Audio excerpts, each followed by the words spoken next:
Hey guys, today is 4 years and 4 months on testosterone, and what's changing? Well,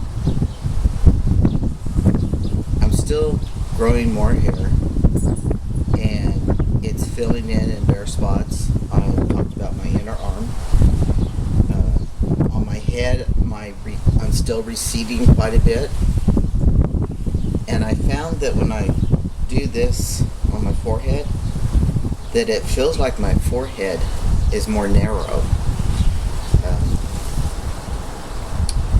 I've noticed that I've gone through some old videos and thought about taking down some of my old videos, and I've looked at the changes, and definitely my jaw line has changed, my neck has changed, along with losing some weight and not having as many Hashimoto's episodes as I used to have. And I give all the credit to diet. No, I'm not on a diet, but I've changed some of my eating habits. Last month I did it in my gym shorts because I meant to do a body image input in my video. I talked about how I have been accumulating the fat on my hips again, and my estradiol level was only at 39, which is mid-range, but I usually carry a 15 or less. And in my shorts, my gym shorts, they're all the same size, but of course some fit me a little bit bigger than others. These fit me a little bit tighter as far as like in here. This section right here, I never noticed how much it stands out, but this is the pear part. This is the fat that I'm talking about that's on my hips. And it's just, you can see it through my shorts. And it bugs the hell out of me, especially at the gym. I'm also wearing one of my favorite shirts that I've been doing videos in for the last 4 years. It's a $4 shirt, but this one and the red one I just love. I don't know why. The material, I don't know, but I like them.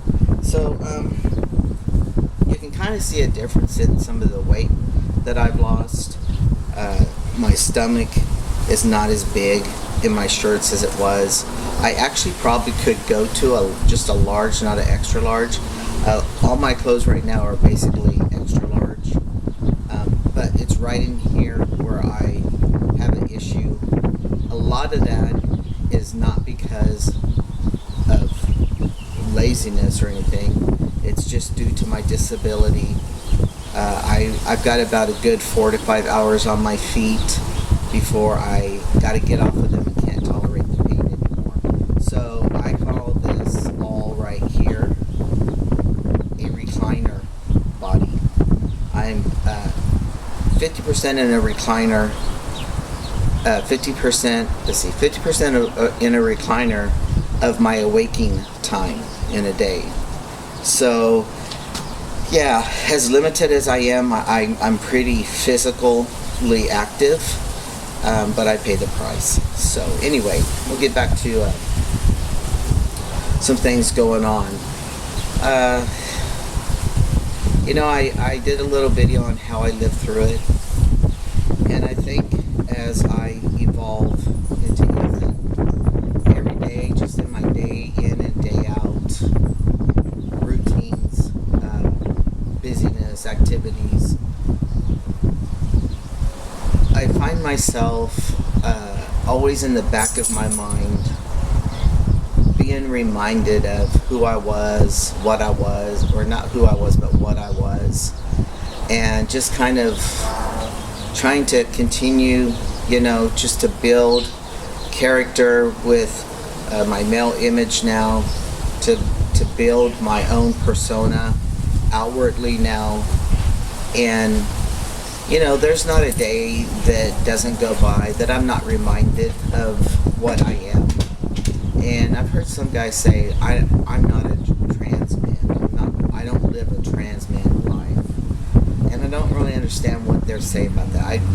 When they say I just relate as a male, well, we all do. That's why we're transitioning. But I don't know how you can distinctively say that without including the other. I mean, when I'm out and about, I'm male. Yes. No one sees me any different.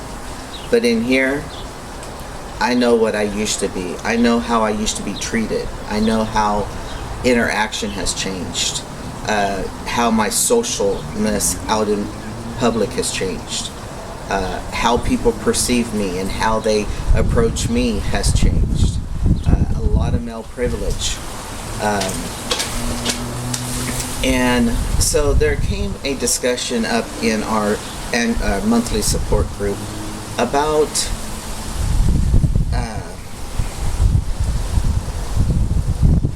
how we see ourselves now compared to what we were, and how do we accept it or deal with it.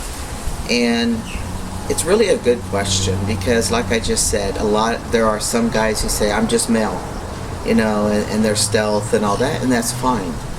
Me, I have a hard time going back on my beginning videos. I have a hard time looking back on photographs of me, because it reminds me of that person and what they had to go through. I still feel those feelings. I still feel that frustration, that sadness. And mainly it's sadness for me, because as positive as I am as a human being, I had my quiet moments, but no one would ever be able to tell, because I was able to just go inward. And I could be standing talking to my brother-in-law, his two son-in-laws, and think to myself, if I was only male, they saw me as male, this conversation, the dynamics would change. And it has greatly since I've transitioned. My brother-in-law doesn't miss a beat of shaking my hand, wishes me Happy Father's Day. Always tells me it's time for him to kick my ass. It's just totally changed. And in that part, in that aspect of my life, I feel so blessed, so privileged. It humbles me to where I settled for 30 years of my life. I never thought that I could go through the whole year without hormones and transition into male. Now that things have changed, Chaz Bono doing his documentary helped me tremendously understand everything. Even though I always felt male, I couldn't put it all together because I didn't know what it was all about. And I settled in life to lean towards people who had the same sex orientation as I did, and the label never fit me. So it's, I'm going back and I'm reflecting, and I've got sadness, when I look back on the photographs. It brings back memories. It brings back relationships that were different because of the difference in me, but yet they never survived because I was not male. I only go at 7 minutes here, so I know how far what time limit I'm on. And those relationships wouldn't have worked anyway, so it's not just because I wasn't male, but I'm just, I reflect on my life a lot, and in my everyday life now, being 4 years and 4 months into it, I just live who I am.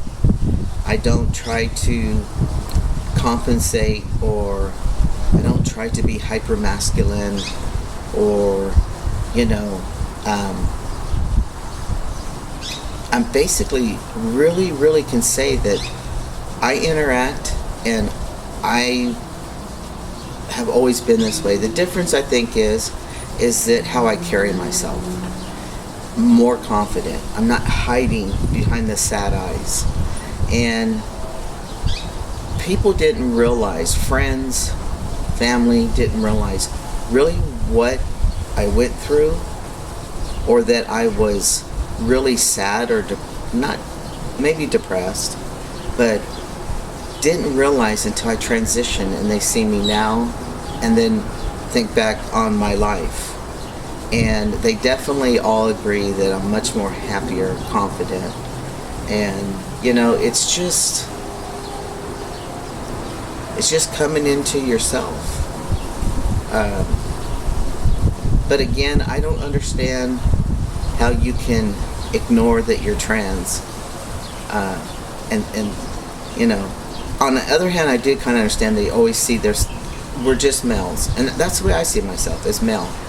But I do put into perspective that I had a transition physically to be seen as male. And, I don't get into a lot of the Facebook hypes on social media about bathrooms and stuff. I think it's terrible what they're doing to us. But it's my perception of the human race is there's always one minor group that's going to be attacked. There's always going to be the hate and love, the like and dislike, and I'm really sad that it's attacking us. But they are, I believe our country is trying to move forward in the realm that it's passing a lot of good bills, a lot of good laws.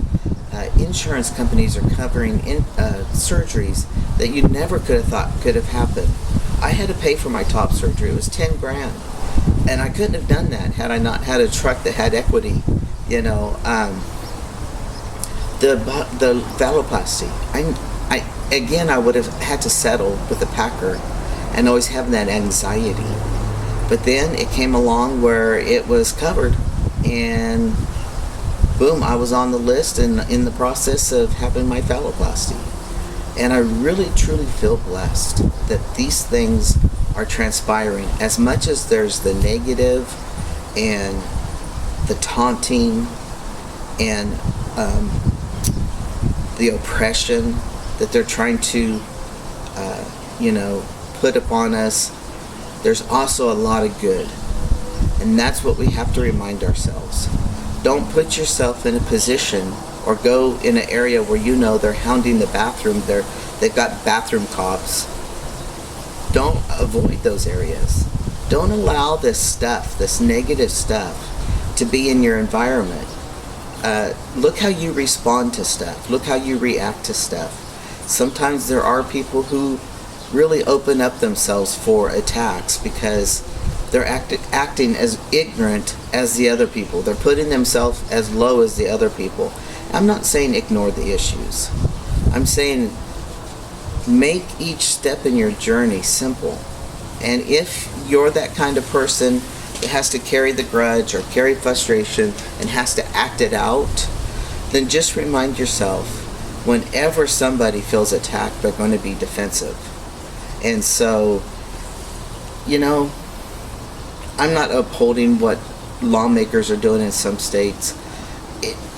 To the general population, they are being critically, I just went blank. They're looked upon negatively by their co-partners, their peers in other states. People are shaking their head at Mississippi. People are shaking their head at North Carolina. And these people who are doing these things really think they're standing up for the human race. They're standing up for a minor group who wants control and power. And so I went off on a lot of stuff on my update, but I'm just living each day as me and trying to continue to be a better person, to do better in life, to get my body healthier with its medical issues. So guys, I hope one day that you can come to a point that you realize the only thing that matters is the person in the mirror. And I don't mean that in a selfish way, but to put in your circle of friends and family positive, white clouds, blue skies, and when the dark cloud comes, accept the rain, just don't react to it. Anyway, take your journey one day at a time and always make it as simple as possible. We'll talk to you later, guys.